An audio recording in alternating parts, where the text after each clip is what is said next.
नमस्कार। बादब के साथ मैं अरुण अस्थाना। देश की एक चौथाई जीडीपी एक झटके में 3 महीनों में साफ हो गई, लेकिन कोई कुछ कर नहीं सकता था। कोविड-19 की महामारी फैली हुई थी। क्या किया जा सकता था? दैवीय आपदा थी, एक्ट ऑफ गॉड। ये जून वाली तिमाही का जो जीडीपी है, जो सामने आया है, जो -23.9 है, 24 मान लीजिए, वो बताता है कि देश की आज़ादी के बाद से अब तक भारतीय अर्थव्यवस्था सबसे बड़े गड्ढे में गिरी है। तो बाद में आज हम इसी पर बात करेंगे। हमारी बातचीत के मुख्य बिंदु दो होंगे, फोकस दो होंगे। पहला कि जीडीपी का ऐसे गोता लगाना हमारी आपकी सेहत पर क्या फ़र्क डालता है, और दूसरा कि अब क्या किया जाए कि चीज़ें फिर पटरी पर आ जाएं और हमारा जीवन फिर से बेहतर हो जाए।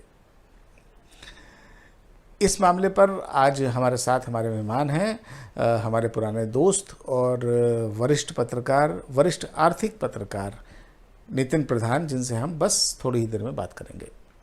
तो मैं शुरू करने से पहले ये तो बता ही दूं आपको कि मैं इस पूरी चर्चा में आज की आंकड़ों में अंदर नहीं जाऊंगा। क्यों? क्योंकि आंकड़े तो आपके पास आ गए होंगे, जगह जगह से आज आ चुके होंगे।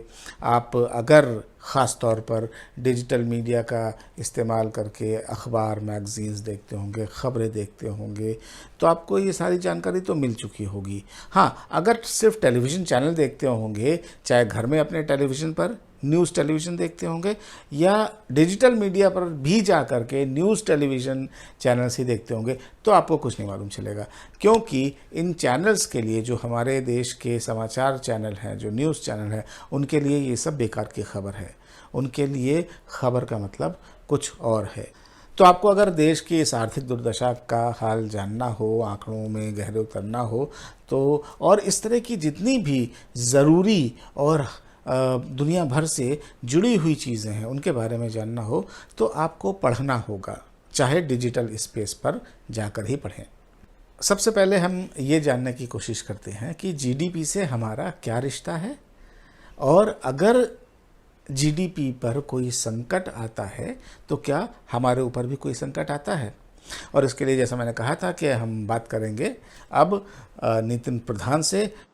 तो हमारे साथ है नितिन प्रधान। नितिन हमारे पुराने साथी हैं। हम लोगों ने स्टार न्यूज़ में, अमर उजाला में बहुत सारी जगह साथ काम किया है। नितिन देश के बहुत जाने माने आर्थिक पत्रकारों में से एक हैं। तो नितिन, सबसे पहले तो मैं आपसे ये पूछना चाहूँगा कि भाई, ये जीडीपी का हम लोगों से सीधा रिश्ता क्या है, आम जनता से? अगर जीडीपी बीमार होती है तो हमको क्यों चिंता करनी चाहिए? देखिए, उसके लिए तो सबसे पहले ये समझना पड़ेगा कि जीडीपी असल में क्या है। हम पहले ये समझ लें कि असल में जीडीपी क्या है। तो बहुत साधारण से अगर शब्दों में मैं आपको बताऊं, तो हम मान लीजिए मैं कहीं का नौकरी करता हूं या मैं कहीं कमाता हूं, तो मेरे को 100 रुपए अगर मान लीजिए मिलते हैं, तो मैं उसमें से 50 रुपए खर्च करता हूं। अब जब 50 रुपए खर्च करता हूं, तो मैं मान लीजिए एक अपने लिए कुछ खाने की चीज मंगाता हूँ, वो मैं एक रेस्टोरेंट वाले को 50 रुपए देता हूँ। अब वो 50 रुपए मेरे से गए, जो वो रेस्टोरेंट जिससे मैंने पैसे दिया उसको, उसने 50 रुपए से आगे उसने 30 रुपए का अपना कच्चा माल खरीदा। वो 30 रुपया जिस जिस दुकान उसने जो जहां जहां से सोर्स से खरीदा, उन सब के उनको जो मिला, उन्होंने आगे उसको खरीदा। तो ये एक साइकिल है जो कि मेरे 100 रुपए को आगे पूरी सोसाइटी में, या आप कहें कि आर्थिक तंत्र में, ये बढ़ाती जाती है। और वो जो सारा जो खर्चा है, वो जब जुड़ता है तो वो जीडीपी कहलाता है। एक 100 रुपए मेरे अगर हैं, वो मेरे जीडीपी में इस तरह से जुड़ते हैं कि वो साइकिल बनकर नीचे तक जाते हैं और वो पूरा खर्चा होता है। तो एक मोटे मोटे शब्दों में ये कह लें कि हम जो सर्विसेज या गुड्स जो खरीदते और बेचते हैं, और उसको जो पूरा इकट्ठा करेंगे पूरे देश के लिहाज से, तो वो जीडीपी हो जाएगा। अब ये हमें असर कैसे करती है, एक कॉमन मैन को अगर असर करती है, तो देखिए जीडीपी हमारे रोजगार, हम सर्विसेज देते हैं, हम आगे खर्चा करते हैं, और उससे हमारा एक जो हमारी इनकम है, हम उसको अगर पूरे देश की लोगों में बांट दें अगर, तो वो पर कैपिटा इनकम एक आती है, प्रति व्यक्ति आय एक साल भर की लोगों की निकाली जाती है। तो अगर जीडीपी मान लीजिए 5% पर ग्रो कर रही है, एक आंकड़ा ले, तो उसके हिसाब से जब 5% 2018-19 में 5% पर ग्रो की जीडीपी, तो हमारी जो वो थी प्रति व्यक्ति आय थी वो 10,000 कुछ रुपए थी। लेकिन जैसे ही इसमें 1% की गिरावट आएगी जीडीपी, तो उसमें हमारे 526 रुपए के करीब कम हो जाएंगे हमारी प्रति व्यक्ति आय में। तो इस लिहाज से अगर देखें तो हमारी जीडीपी के गिरने का मतलब है हमारी व्यक्तिगत आय का, इनकम का कम हो जाना। वो हमारे रोजगार से, हमारे व्यवसाय से, और वो सबसे जुड़ के बनती है। तो जब इसमें गिरावट होगी तो वो हमारी इनकम में गिरावट करेगी, तो सीधे सीधे हमारी आय में कमी, जीडीपी की गिरावट हम पर असर डालती है। नितिन, मतलब ये है कि ऐसा है कि कभी हमको ये मालूम नहीं चलता है कि हमारी 10,000 रुपए की तनख्वाह जो है वो 9,500 हो गई, लेकिन महंगाई बढ़ जाती है, चीजें महंगी हो जाती हैं, तो वो 9,500 रुपए, वो 10,000 रुपए 9,500 के बराबर हो जाते हैं, बराबर हो जाते हैं है। और मतलब मोटा मोटा ऐसा समझा जाए कि जो टोटल कंजम्पशन होता है देश भर में, जो खपत होती है, जो सरकारी खर्च होता है और बाकी जो खर्चे होते हैं, सब चीजों को अगर हम मिला लें तो एक जो जिसको हम कहते हैं देश अमाउंट जो है ना, उसको हम जीडीपी संख्या से डिवाइड करते हैं, डिवाइड कर देंगे, तो जो फिगर आती है वो हमारी पर कैपिटा आय आती आय है, और वो उस पर असर पड़ता है, उससे असर पड़ता है, तो हमारे जीवन पर असर पड़ता है। तो हम ये एक चीज मुझे नितिन याद आ रही है, एक मैकेंजी ग्लोबल इंस्टीट्यूट की रिपोर्ट है जो अभी जिसने कहा कि भारत को अगले 10 सालों में कम से कम जो गैर कृषि क्षेत्र हैं, जो नॉन एग्रीकल्चरल एरिया है, वहां पर कम से कम 9 करोड़ से 14.5 करोड़ रोजगार पैदा करने होंगे। इसके लिए जीडीपी की दर 8 से 8.5% पर ले जानी होगी। तो थोड़ा सा ये उलझा हुआ है जो मैं आपसे समझने चाह रहा हूं कि अगर काम धंधे बढ़ेंगे, लोग फले फूलेंगे, तो जीडीपी बढ़ती है एक तरफ, दूसरी तरफ जीडीपी बढ़ती है तो लोग फलते फूलते हैं। तो इसका मतलब क्या है कि ये नौकरियां बढ़ेंगी तो जीडीपी बढ़ेगी, जीडीपी बढ़ेगी तो नौकरियां बढ़ेंगी? बताइए। देखिए ये ऐसा ही है कि पहले मुर्गी आई या पहले अंडा, कि दोनों एक ही सिक्के के दो पहलू हैं, दोनों को साथ लेकर ही चलना है। लेकिन सबसे बड़ा ये बात है कि जीडीपी बढ़ाने के बहुत सारे अन्य उपाय भी हैं, जो कि आपको जब वो किए जाते हैं सरकार के द्वारा, और उससे आप जीडीपी, आप इन्वेस्टमेंट करते हैं, सरकार अपना खर्च बढ़ाती है, तो सरकार जब खर्च बढ़ाती है तो उससे रोजगार के साधन उपलब्ध होते हैं या बड़ा उनकी संख्या बढ़ती है। तो ये एक ही सिक्के के दो पहलू इसको माना जा सकता है। सरकार ज्यादा गाड़ियां खरीदती है तो ऑटोमोबाइल इंडस्ट्री जो है, बिल्कुल बिल्कुल ज्यादा सड़कें बनाती है तो फिर पूरा इंफ्रास्ट्रक्चर जो है वो बढ़ता है। बिल्कुल जी। हाँ। तो ये उसी तरीके से इसे देखा जाना चाहिए कि जैसे जैसे सरकार का या प्राइवेट सेक्टर का इन्वेस्टमेंट इकोनॉमी में होता है, तो उससे रोजगार के अवसर भी बढ़ते हैं और वो खपत बढ़ाने में मददगार होते हैं। मुझे अगर एक आदमी को रोजगार मिलता है या उसकी इनकम में वृद्धि होती है तो वो खपत बढ़ती है, और खपत बढ़ती है तो साइकिल चलती है अर्थव्यवस्था की, और उससे क्या कहते हैं, जीडीपी ग्रो होती है। नितिन, हम आपसे जो है थोड़ी देर में कुछ और चीजों पर फिर से बात करेंगे। आपको ये अब शायद अंदाज़ा हो गया होगा कि अगर जीडीपी बढ़ रही होती है, उठ रही होती है, तो इसका मतलब है कि हमारा जीवन बेहतर हो रहा होता है, और अगर गिर रही होती है तो कहीं ना कहीं से हमारा जीवन बदतर हो रहा होता है। मतलब जीडीपी गिरा तो देश में विकास की रफ्तार धीमी हुई, और अगर माइनस में चला गया तो इसका मतलब ये है कि विकास, बढ़त, ग्रोथ, ये सब पीछे की तरफ जाने लगे हैं। मतलब जो हमने बनाया था वो बिगड़ने लगा है। अब चलिए मान लेते हैं कि कोरोना की वजह से, कोरोना के वायरस की वजह से, कोविड-19 की बीमारी की वजह से देश भर में, दुनिया भर में हाहाकार मचा हुआ है, और उसकी वजह से जो भारत में भी लॉकडाउन हुए, उसकी वजह से हमारी ये अर्थव्यवस्था, ये जीडीपी नेगेटिव में गई। दुनिया भर में ऐसा हो रहा है, सब जगह आर्थिक हालात जो हैं वो ख़राब हैं, तो भारत में भी होना ही था। लेकिन अगर मैं बात करूं कि कोरोना काल से पहले क्या हुआ था, अगर आप देखें कि 2017 में भारत की जीडीपी में बढ़ोतरी की जो दर थी वो 7.04 थी, जो 2016 के मुकाबले 1.25% नीचे थी। अगले साल आइए 18 में जो विकास दर थी वो 6.12 थी, जो 17 से फिर 1% नीचे थी, तो मतलब गिरती आ रही है। 18 के बाद 19 पे आइए, 19 में ये कहा गया कि भारत की विकास दर, जीडीपी की विकास दर 8% के आसपास होगी, लेकिन साल ख़त्म होते ना होते निकल के आया 4%, यानी फिर पिछले साल से 2018 से 2% नीचे। ये सब कोरोना के आने से पहले हुआ। उसके बाद 2020 की बात करते हैं, इसकी पहली तिमाही जनवरी से मार्च, वहाँ पर फिर ये विकास दर जो है ये 3.1 पर आकर थम गई। अब जनवरी से मार्च में तो भारत में कोविड-19 की महामारी नहीं थी, कम से कम सरकार की माने तो यही है। सरकार मानती है कि कोविड-19 की महामारी मार्च के बाद शुरू हुई, उसके पहले सब कुछ यथावत चल रहा था, अच्छा था। राष्ट्रपति ट्रंप आते हैं, देश में उनकी बड़ी भारी अगवानी होती है, जगह जगह स्वागत होता है, घूमते हैं, वो कार्यक्रम करते हैं।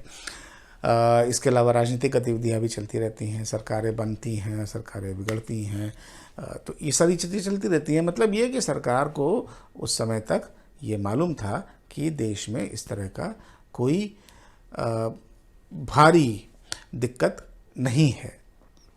और जो उसके बाद हुआ, मार्च के बीच में से जो तालाबंदी शुरू हुई, जिसे लॉकडाउन हम कहें, जो हम लोगों को करना था, अपने बचाव के लिए करना था और जो बहुत ज़रूरी था, उसकी वजह से हुआ ये कि सारा देश का सारा कामकाज ठप हो गया।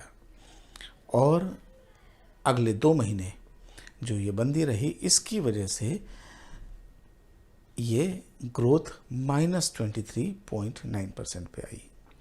तो सवाल यहाँ पे ये है कि हमारी 3 साल 4 साल से इकोनॉमी गिरती आ रही थी। अगर हम पहले से उसको संभालने के कुछ इंतज़ाम कर लेते तो शायद ये हालत इस लॉकडाउन के बाद, इस कोरोना काल के चलते इतनी बुरी नहीं होती जितनी बुरी आज है। क्यों? क्योंकि इससे निकलना भी अब बहुत टेढ़ी खीर है, और इसका असर पहले भी दिख चुका है। इसके बारे में मैं बाद आपके दूसरे अंकों में बात कर चुका हूँ, इससे पहले भी। और अभी फिर एक आंकड़ा मेरे पास है, वो centre for monitoring of Indian economy, CMIE नाम की संस्था है, बड़ी भरोसेमंद संस्था है जो भारत की अर्थव्यवस्था पर काम करती रहती है। उसका कहना है कि इन स्पीच में पिछले 3-4 महीनों में जो सबसे बड़ा नुकसान हुआ है वो सैलरीड क्लास का हुआ है, मतलब तनख्वाह जिनको मिलती है, तनख्वाह पाने वाले लोगों को, जो नौकरी पेशा लोग हैं, उनको सबसे ज़्यादा नुकसान हुआ है। और उसके नंबर्स के हिसाब से अप्रैल से जुलाई के बीच में करीब 2 करोड़ लोगों की नौकरियां गई हैं। क्या किया सरकार ने उससे पहले, उस बीच, और अब क्या करेगी आगे? एक बार फिर चलते हैं नितिन प्रधान के पास। Centre for monitoring of economy ने कहा कि साहब अभी पिछले 3 महीनों में जो है वो लगभग 2 करोड़, मतलब टू बी प्रिसाइज अगर मैं कहूँ तो 1 करोड़ 90 लाख लोगों की नौकरियां जा चुकी हैं। आगे भी खतरे बहुत हैं। तो नितिन ये बताइए कि आखिर इस सारी चीज़ों की जानकारी सरकार को थी कि ये स्थिति आने वाली है और बहुत पहले से नहीं थी, तो हाल में तो हो ही गई थी। तो क्या किया जा रहा था? सरकार की तरफ से क्या उपाय थे? देखिए, सरकार ने पिछले मार्च के बाद से, जब से ये कोविड का असर आया, या उससे पहले आप थोड़ा पीछे जाएंगे तो पिछले साल अक्टूबर नवंबर से ये बात आनी शुरू हो गई थी कि अर्थव्यवस्था मंदी की तरफ जा रही है। आप मतलब स्लो डाउन हो रहा है, और ऐसा लग रहा था कि अभी और इसका असर देखने को मिलेगा, जो बाद में कोविड की वजह से और ज्यादा गहरा हो गया। तो सरकार उस वक्त से ही, पिछले साल सितंबर से ही इस कोशिश में लगी हुई थी, और कई तरह के पैकेज सरकार ने अनाउंस किए। एमएसएमई सेक्टर के लिए लोन के लिए बहुत सहूलियतें दी कि आसानी से उन्हें लोन मिल सके। और लेकिन इस सब में ये देखा जाएगा कि सरकार का पूरा जोर जो रहा वो उद्योग धंधों को और उनको इंडस्ट्री को लोन देने की तरफ ज्यादा रहा, जबकि मुझे लगता है कि जरूरत उस वक्त भी और आज की तारीख में भी इकोनॉमी में पैसा डालने की है, सरकार की तरफ से, लोगों की जेब में जिससे पैसा आए। क्योंकि सबसे बड़ी बात कि जब तक कि लोगों के पास पैसा नहीं होगा तब तक वो कंज्यूम करने से बचते रहेंगे, क्योंकि कोविड के आने के बाद और नौकरियों का दायरा सिमटा है, वेतन भी कम हुए हैं, तो खर्च लोग बहुत संभल के कर रहे हैं। तो ऐसे में सबसे बड़ी जरूरत ये थी कि सरकार इकोनॉमी में पैसा डालती जिससे लोगों की जेब में सीधे आता, लेकिन सरकार कर्ज पर ज्यादा जोर दिया सरकार ने। और यही बात जितना मैं जानता हूँ, जितना थोड़ा बहुत पढ़ा लिखा हूँ मैं, उस हिसाब से मैं कहूँ तो लोगों के हाथ में पैसा होना बहुत ज़रूरी है। उससे होता क्या है कि लोगों के पास पैसा होता है तो खरीदारी करते हैं, सर्विसेज लेते हैं, ट्रैवल करते हैं, होटल में जाते हैं और बाज़ार में जाते हैं, मॉल में जाते हैं। जिससे क्या होता है, माल बिकता है, फिर माल बिकता है तो माल की डिमांड बढ़ती है, माल डिमांड बढ़ती है, सर्विस की डिमांड बढ़ती है, तो फिर उसके लिए प्रोडक्शन होता है, लोग लाए जाते हैं। तो ये जो है उसको स्ट्रेंथन करना ज़्यादा ज़रूरी था। ये आप सही कह रहे हैं। तो अब लेकिन अब हम आगे आ गए हैं, अब हम आगे पोस्ट कोविड देख रहे हैं। हम देख रहे हैं कि हम जिस गड्ढे में -23.9% के गिर चुके हैं, उससे निकलने के लिए क्या किया जाना चाहिए? जैसे आपने कहा कि सरकार पीछे तो सोचती रही 8-10 महीने से, लेकिन चीज़ें बनी नहीं। अब क्या होना चाहिए कि हम वापस जो है, अगर उस रफ्तार से नहीं है, वी कर्व ना भी बने या वी रिकवरी ना भी हो, तब भी एक फास्ट रिकवरी का कोई मोड सोचने की शुरुआत हुई है क्या? अभी तो ऐसा दिखता नहीं कि सरकार खर्च बढ़ाने के लिए अभी बहुत ज्यादा स्थिति में है। तो इसलिए सरकार बहुत लिमिटेड क्या कहते हैं उपाय अभी करती दिख रही है। और अभी मुझे ऐसा नहीं लगता कि आगे आने वाले समय में ऐसा कोई उपाय जिसकी हम बात कर रहे हैं कि लोगों की जेब में सीधा पैसा डालने वाली बात। आज ही वो जो ईएमआई पर मॉरेटोरियम था, जो 3 महीने किस्तों पर ये बैंक की, उसको सरकार शायद 2 साल के लिए उसको, लेकिन ये अभी तक सरकार ये तय नहीं कर पाई कि उस पर ब्याज पर जो बात थी, यानी कि मेरी ईएमआई पर, उसका क्या होगा। वो जब तक क्लियर नहीं होगा तब तक लोग कैसे उसको पैसा बचाएंगे, लोगों की जेब में पैसा कैसे बचेगा। अगर लोगों को ये डर है कि ईएमआई तो बाद में देनी है और ब्याज पे ब्याज भी देना है, तो वो तो बहुत महंगा पड़ेगा लोगों को। तो इसीलिए वाले मर जाएंगे। 2 साल, अगर उन्होंने 2 साल के बाद आज जनवरी का या जून का ब्याज हमने 2 साल बाद दिया, तो इससे अच्छा है कि हम आज ही अपना घर बेच दें। इसीलिए ज्यादा से ज्यादा लोग यही ऑप्शन अपना रहे हैं कि जो दे सकते हैं वो दे रहे हैं किस्त, और जो नहीं दे सकते वो इससे निकल रहे हैं। ऑटोमोबाइल से लोग गाड़ियां बेच दे रहे हैं या घर का कुछ कर रहे हैं। हाँ, लेकिन अच्छा देखिए, एक चीज नितिन गौर करने वाली है। 4 साल से 2017 से लगातार डिप आ रहा है हमारी जीडीपी में, है ना? इसके बावजूद जो है कुछ किया नहीं जा रहा है उसको संभालने में। हम मान लेते हैं कि चलिए साहब, सरकार कोशिश कर रही थी, हो नहीं रहा था। अभी 20 लाख करोड़ का पैकेज दिया गया, पैकेज का ऐलान हुआ, मैं कहूँगा दिया गया या नहीं दिया गया इसके बारे में ना आपको मालूम है ना मुझे मालूम है। उसके बावजूद कुछ होता नहीं दिख रहा है ना? और इसके साथ ही सरकार ने कहा था कि साहब 2024 तक $5 ट्रिलियन की इकोनॉमी बनानी है। तो आप कैसे दावे कर रहे हैं? अब ये कैसे अचीव होगा बताइए ज़रा? नहीं, अब तो पॉसिबल ही नहीं है। ये जब बात आई थी 5 ट्रिलियन डॉलर की इकोनॉमी बनाने की 2017 में जब आई थी, तब उस वक्त ये अनुमान लगाया था कि हमें सालाना कम से कम 9-10% की जीडीपी ग्रोथ चाहिए होगी, तब हम 2024-25 में जाके हम 5 ट्रिलियन डॉलर की इकोनॉमी बन पाएंगे। लेकिन अब तो वो हालात ही नहीं थे। चले नितिन, बहुत अच्छा लगा आपसे बात करके, और हम लोग अब आगे बात पे इस तरह के विषयों पर आपसे बात करते हैं। जरूर, शुक्रिया। शुक्रिया। आप लोग से अब मैं बस यही कहना चाहूँगा कि याद रखिए, अभी बहुत कुछ करना है। कोरोना अभी जाने का नाम नहीं ले रहा है। छोटे शहरों गांवों में ये जिस तरह से फैल रहा है, उसका ये आलम है कि वहाँ से हम तक पूरे आंकड़े भी नहीं आ पा रहे हैं, और हमें नहीं मालूम है कि असल तस्वीर क्या है। शायद सरकारी एजेंसीज़ को भी ये पूरी तरह से नहीं मालूम है, लेकिन अनलॉकडाउन करना भी ज़रूरी है। मजबूरी है सरकार के लिए कि चीज़ों को खोला जाए, और सरकार वो कर रही है, वरना चीज़ें और बिगड़ सकती हैं, हाल और चौपट हो सकते हैं। ये सब बताता है कि ज़िंदगी अब उतनी आसान नहीं रही है जितनी कुछ साल पहले थी। लेकिन सवाल एक है, वो ये कि क्या इसके लिए सिर्फ और सिर्फ कोरोना का वायरस जिम्मेदार है? सोचिएगा और बताइएगा। नमस्कार।